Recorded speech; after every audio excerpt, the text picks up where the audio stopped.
chapter number 11, verse 49. 49. Yes. Kepha othile wabo uKephas ongumKristu omkhulu walowo mnyaka wathi kubo anazi lutho nini. 50. Aniqondi futhi kulungele ukuba umuntu oyedwa afele abantu isizwe sonke singabhubhi. Hallelujah. Amen. 51. Hallelujah. Amen. Then la sithola la lento lokukhulunywa ngayo laphana. Siyabuyela ku John chapter number 18 ukuthi sithola lento lokukhulunywa ngayo makuthiwa uKephas ilona owathi kulungele ukuthi umuntu oyedwa afele ini isizwe sonke okholwa nguye endani engabhubhi. Hallelujah. Amen.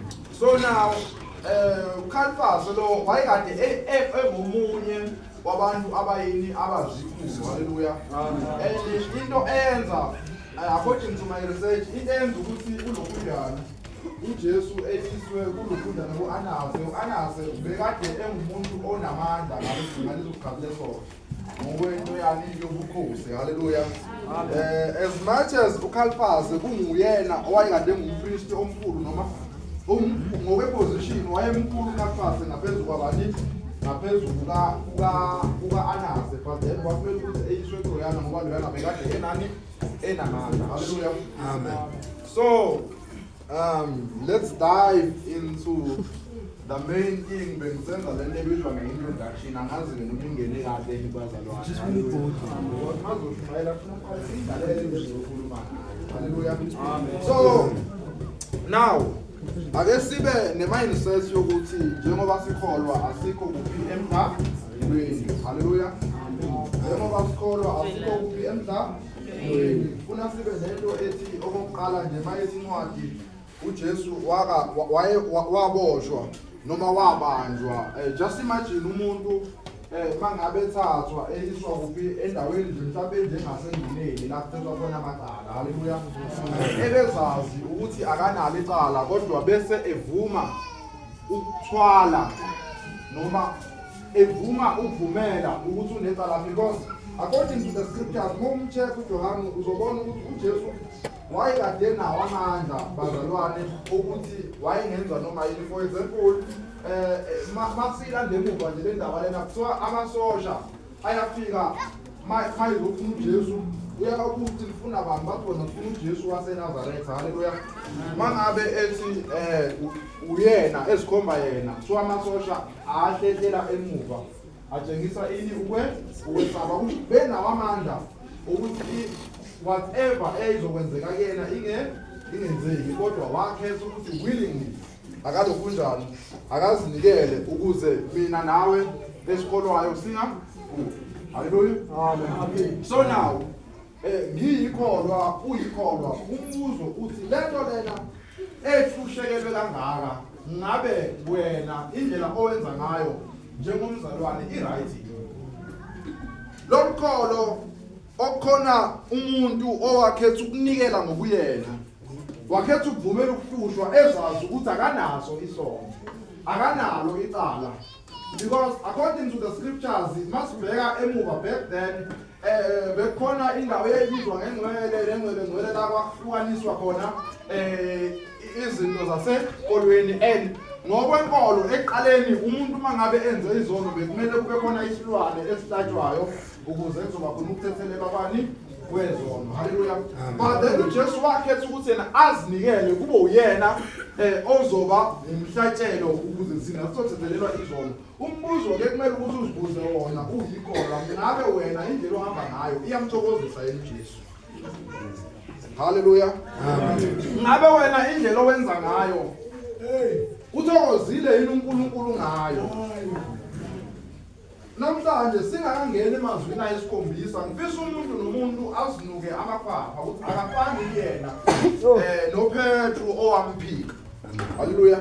Because kunento ebizwa nge-threefold denial of Peter. Hallelujah. Ukuphika ukaPetru uJesu akwenza kangaki kathathu, but ngokwescripture esinikezwe sithola only the first part. Hallelujah. La khona abizwa khona intombazane mayimbiza intombazane ibizela imbiza ngoba kade angithi bekhona umfundi omunye owazana nobani noJesu then wayaleza ukuthi abambize uPetro uPetro uyahamba uyohlala nabo bayihleli nabo uhleli nabo emlilweni haleluya sithi silungu laphana wenza into eyagenza unembeza wakhe haleluya because ubezazi ukuthi akufanelanga ngabuhleli la hleli khona nalabantu ahleli nabo haleluya then mabembuza ukuthi lo muntu lona okuJesu wena ngabe umfundi wakhe na yena uPetro wenza njani uyamphika and ngokwescripture esinaso umphikwa okokuqala haleluya bakhona abazalwane abanazi izenzo eziyiphikayo lento yokuthi bona bangabantwana baseKenani ngokwezenzo zabo zangaphandle izenzo zabo ziba izenzo ezingazona izimfundiso zaseKenani cela ungiqhubela kwethu ngeculo balela abantu amen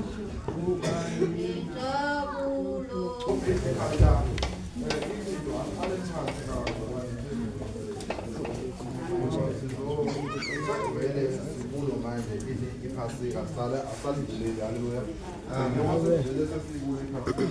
let's change imqondo yethu siyibuyisele uNkulunkulu haleluya let's change imqondo yethu and move yona yonke into engase iphazamise ukukhonzela kuka